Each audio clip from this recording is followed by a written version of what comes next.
Bonsoir et Erev Tov à tout le monde. Ça fait plaisir de vous retrouver pour le lundi soir pour échanger, étudier une halakha. Et comme aujourd'hui c'était tout Bishvat, nous allons parler d'une halakha sur Ilchot Berachot, sur les lois des bénédictions qu'on doit réciter avant de faire une mitzvah ou avant de manger un aliment. Je voudrais introduire le shiur, l'étude de ce soir, par un passage dans la paracha de cette semaine, paracha très importante, qui nous parle de la venue de Yitro. Yitro va s'associer au peuple d'Israël. Il fait partie des convertis réussis, des grands convertis de l'histoire.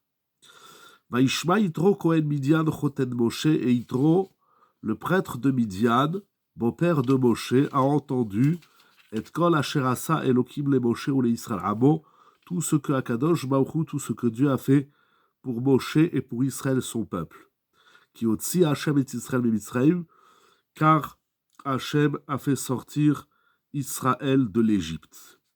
La Torah nous raconte donc que Yitro a entendu, selon Rashi, il a entendu l'ouverture de la mer, la déchirure de la mer et la guerre contre Amalek.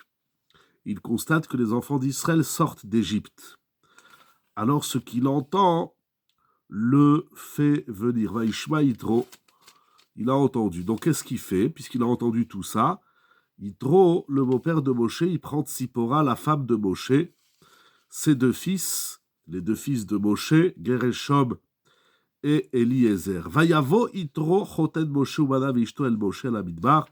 Donc Yitro et les enfants de Moshe et son épouse viennent dans le désert à la rencontre du peuple d'Israël. Il annonce à Moshe qu'il vient. Alors Moshe va à la rencontre de son beau-père. Moshe likrat chotno.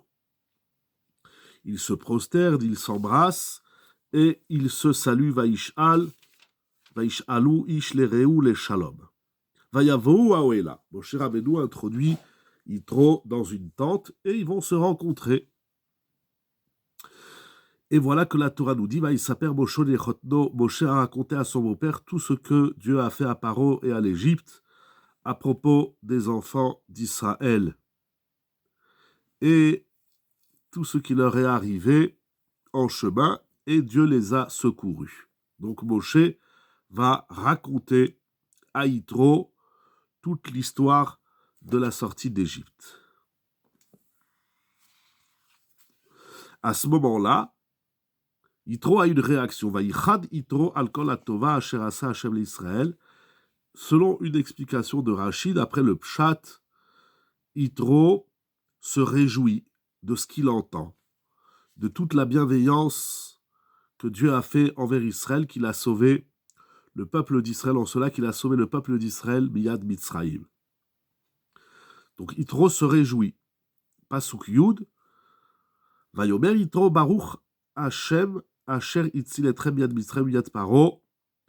Et Yitro, il va réciter une bracha, une bénédiction. Baruch Hashem, béni Hashem, soit loué Hashem, qui vous a sauvé de la main de l'Égypte, de la main de Paro, et il a sauvé, porté secours au peuple, Mitachat Yad Mitzraim, de l'Égypte.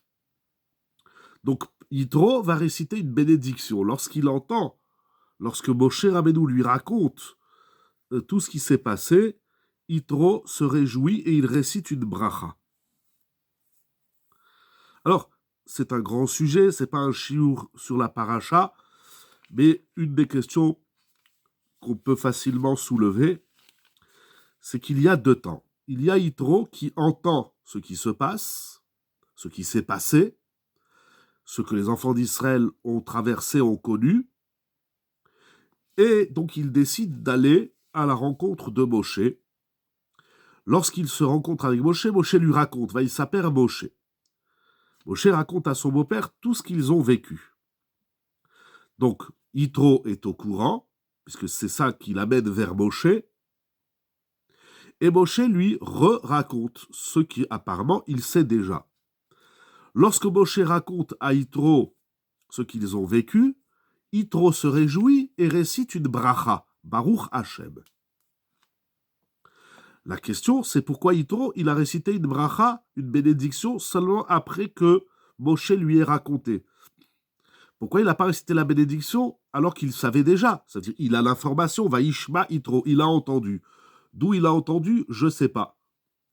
Il a entendu à la radio, il a entendu la Kriyat Torah, il a entendu, je ne sais pas. C'est pas dans les Mefarshim de la Torah, c'est pas écrit de prime abord de qui il a entendu, mais peu importe, il est au courant.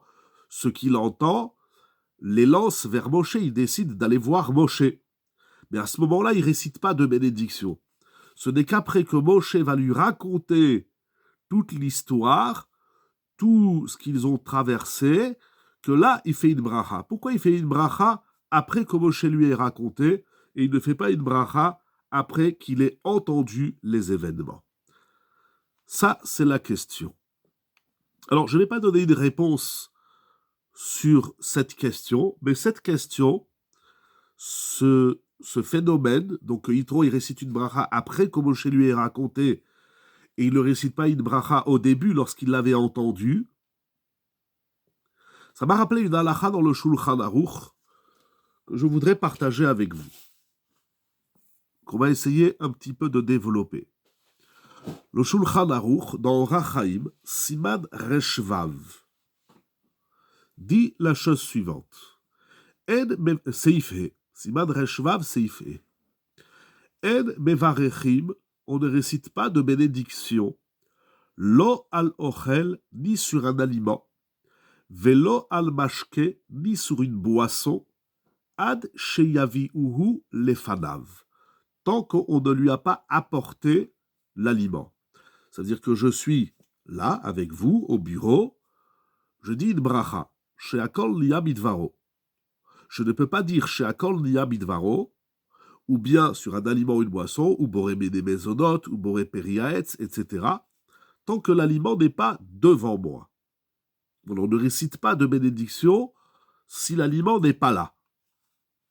Il dit le Shulchan Aruch, birech ve'acharkach evihu lefanav, si il dit une bracha, par exemple, il dit boré méné mezonot, et ensuite on lui amène un gâteau, tsarich levarech pa'ab acheret. Il faudra prononcer la bénédiction une deuxième fois. Incroyable. Donc,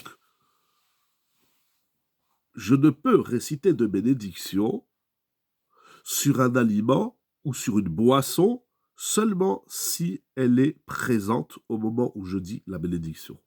Mais si je dis une bénédiction alors que l'aliment ou la boisson ne sont pas présentes devant moi, ma bénédiction est caduque, et lorsqu'on m'amènera le morceau de gâteau, je dois dire une autre fois, je dois répéter Boré Mine Mezonot.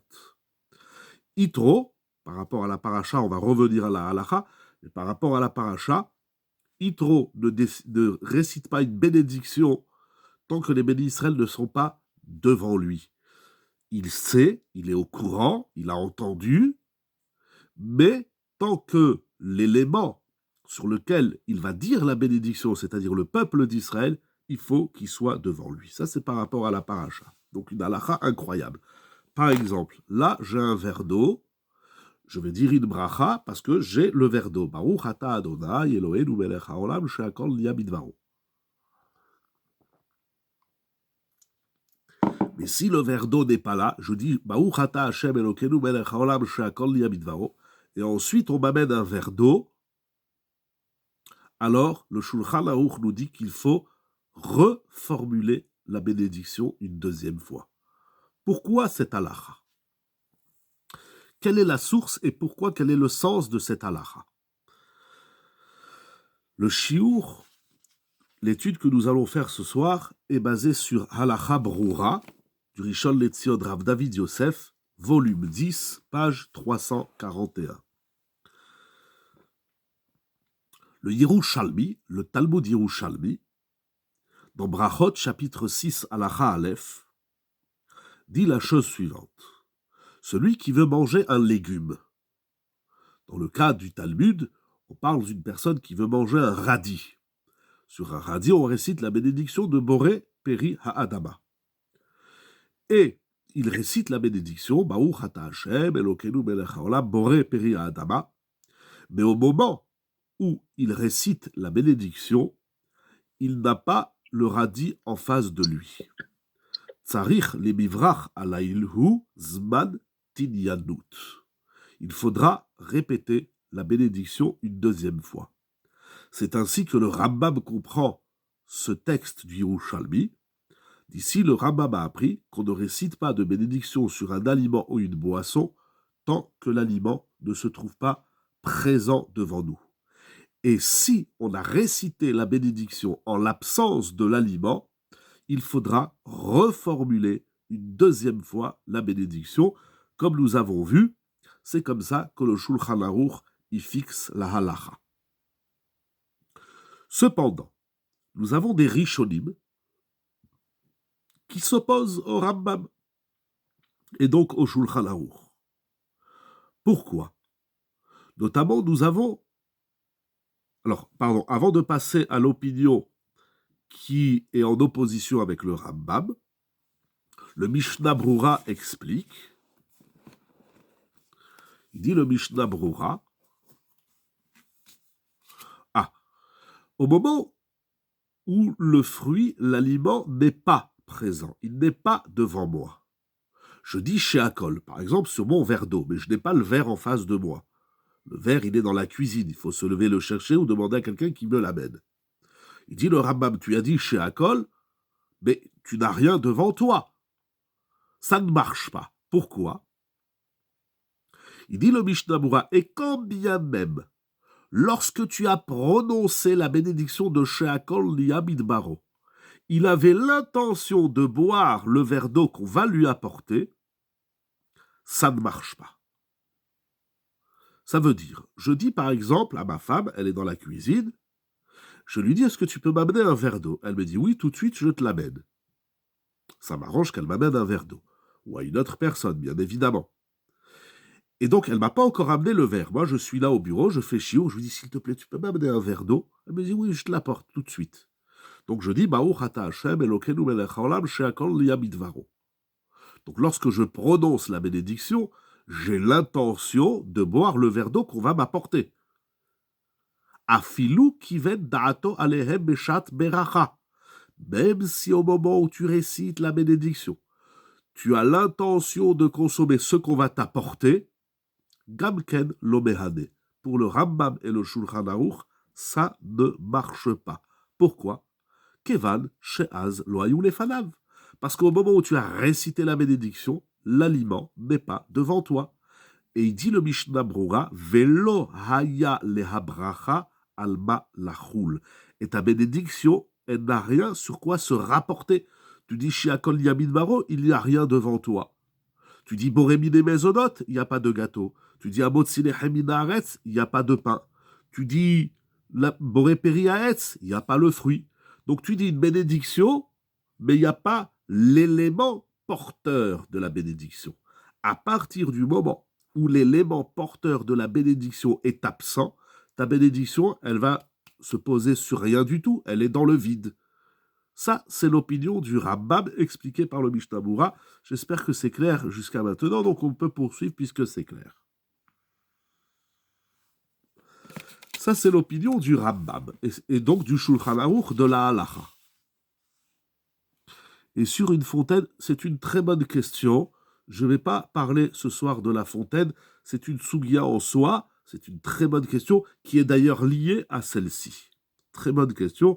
Gardez la question, Be'ezrat Hashem, pour une prochaine fois. Très très bonne question, très importante. Le Riaz, Rishon, il s'oppose au Rambam. Il dit, je ne suis pas d'accord avec le Rambam. Parce que il prétend, il dit, qu'au moment où j'ai dit Sheakol liyamid varo, même si le verre n'est pas devant moi, le verre d'eau ou le café ou le thé, mais lorsque j'ai dit la bénédiction, j'avais l'intention, ça veut dire que je récite la bénédiction avec l'intention du verre d'eau qu'on va m'apporter. Donc c'est une mahloquette très intéressante.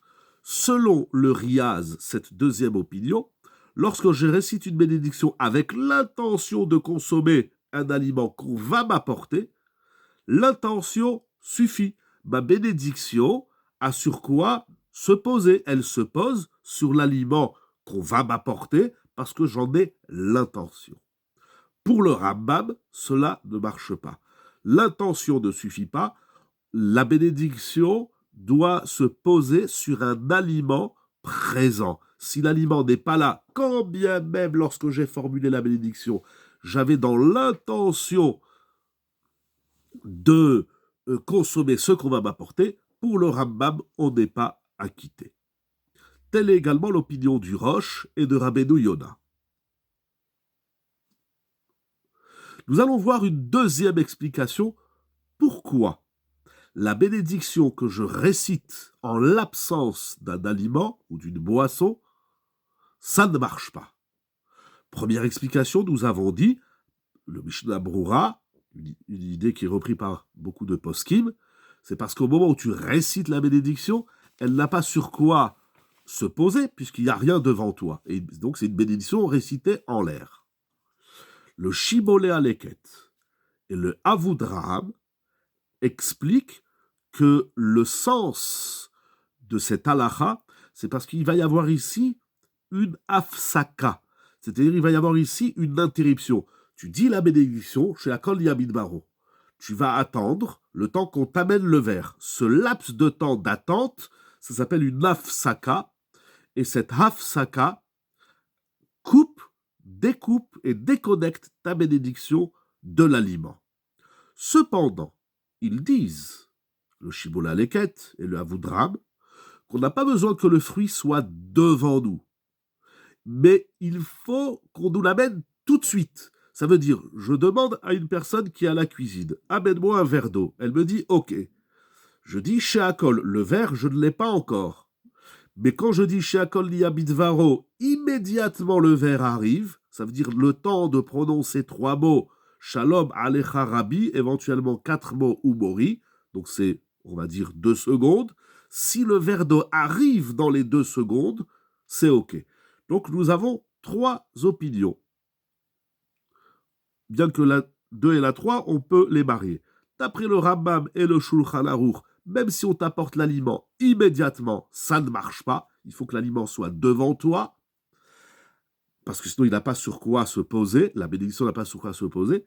D'après le Riyaz, le Shibbolé Aleket, le Avudraham, le Roche, Rabbeinu Yona, qui s'opposent sur le Rambam, eux, ils diront, puisque quand tu as récité la bénédiction, tu avais l'intention qu'on t'apporte un aliment, si on te l'a amené dans les 2, voire 3 secondes grand maximum, c'est ok. Si c'est au-delà de 3 secondes, eh bien, il faudra refaire la bénédiction. Il faut savoir que ça arrive souvent lorsqu'on est à un repas, et alors on fait des tilat yadaïm, puis il y en a un qui s'assoit, puis des fois dans l'élan, dans l'habitude, dans la routine, il est là, il dit Abotzi lechem minaretz. Il se rend compte que sur la table, il n'y a pas le pain. Il était sûr qu'il y avait le pain. Alors, tout de suite, il y a quelqu'un qui vient de la cuisine et qui lui amène la challah, la baguette. D'après le Rambam, puisqu'au moment où tu as dit Abotzi lechem minaretz, le pain n'était pas là, quand on t'amène le pain, tu dois recommencer la bénédiction. Selon le Riyaz, le Shibbolé Aleket, le Roche, Rabbeinu Yona, le Avudraham, si on te l'amène dans les 2 secondes suite à ta formulation de la bénédiction, ça marche. Si on a dépassé les 2-3 secondes, il faudra que tu répètes la bénédiction. Ça, c'est grosso modo la discussion qui se trouve également dans le Beth Yosef, dans de nombreux Mefarshim qui la travaillent. Pourquoi le délai est si court? Parce que si on dépasse ce délai, alors on va rentrer dans un problème de hefsek. Hefsek, ça veut dire, lorsqu'on récite une bénédiction, ça arrive même si j'ai le fruit, et je dis Boré Periaetz, Baruch Ata Hashem, Boré Periaetz. Il faut consommer le fruit tout de suite. Sinon, il y a une interruption entre la récitation de la bénédiction et la consommation. Alors la bénédiction, elle se rapporte sur rien du tout. Celui qui dit Abotzi lechem minaretz, il se mouche et après il mange, ou il fait un signe à quelqu'un. Non, une fois qu'on a récité la bénédiction, on n'a qu'une seule chose à faire, c'est de consommer. C'est la bénédiction de la consommation.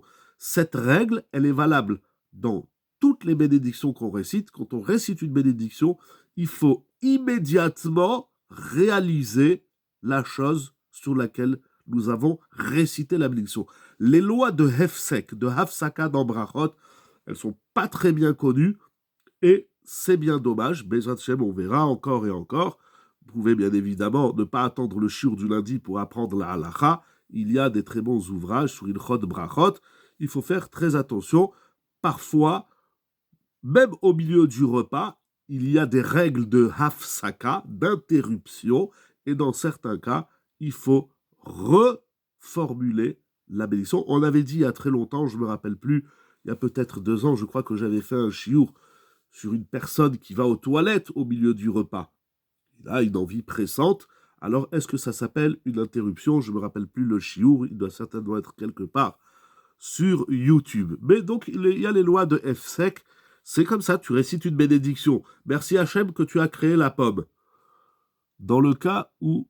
Alors attendez, que les brachot initiales. Alors, les règles de Hafsaka n'existent pas du tout. Les règles... Rebecca, on va revenir, hein, excusez-moi. Madame Rebecca Bechila. Non, les lois de Hefsek, elles existent dans toutes les bénédictions ou toutes les prières que nous récitons. Par exemple, il n'y a pas très longtemps, on était à table, on a mangé du mésonote. Donc, après la consommation du mésonote, on dit à la bihya. À la bihya, à la kalkala, à la tenouvat sadeh, à la retz hebda, etc. Et au milieu de la bénédiction, il y a une des personnes qui était à table. Au milieu de la bénédiction de à la bihya, elle a parlé. Il y a quelqu'un qui est parti à la cuisine, je ne sais plus qu'est-ce qu'elle lui a dit, et il a répondu. Je dis, mais ça, c'est une interruption, il faut que tu recommences depuis le début. Il y a les lois de l'interruption au milieu de la Hamida.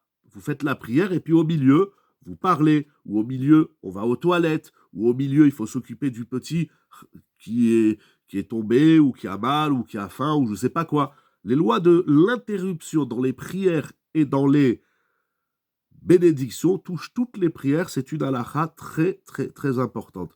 Oui, Madame Rebecca, excusez-moi, vous avez envoyé une question, je n'ai pas eu le temps de la lire, elles se sont superposées. Si vous voulez la renvoyer, avec plaisir, avant que je continue.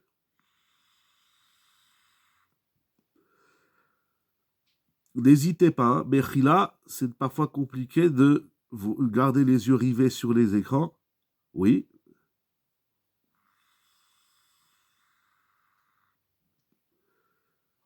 Ok, je continue, j'essaie de garder les yeux rivés. Si jamais vous posez la question, avec grand plaisir. Voilà, il ne nous reste pas beaucoup de temps, on va essayer d'avancer. N'hésitez pas. Très bien. Donc, Rav David Yosef Shalita va nous dire quelque chose d'intéressant. Reprenons l'opinion du Rambam et du Shulchan Aruch, qui disent que si tu récites la bénédiction sur un aliment qui n'est pas là, lorsqu'on t'amène l'aliment, il faut reformuler la bénédiction. Pourquoi cela?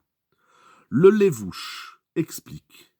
Même si au moment où tu as récité la bénédiction, c'était dans l'intention de consommer le fruit qu'on va t'apporter, il faut reformuler la bénédiction. Pourquoi?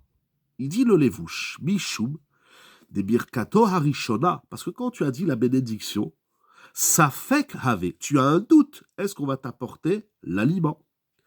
Des schémas, loyaviulo, peut-être qu'au final on va pas te l'amener. Des efchar shiera odes veloyaviu, il peut arriver quelque chose. Par exemple, il y a une personne à la cuisine, tu dis est-ce que tu peux m'amener un verre d'eau? Elle dit bien sûr. Donc tu dis chez Akol Niabitvaro. Et puis l'autre il tarde, tu vas voir qu'est-ce qui se passe. Eh ben, il a complètement oublié, il a répondu au téléphone, ou il était au milieu de faire la vaisselle, ou il était en train de se préparer un café. Il dit, oh, je t'ai complètement oublié. Incroyable.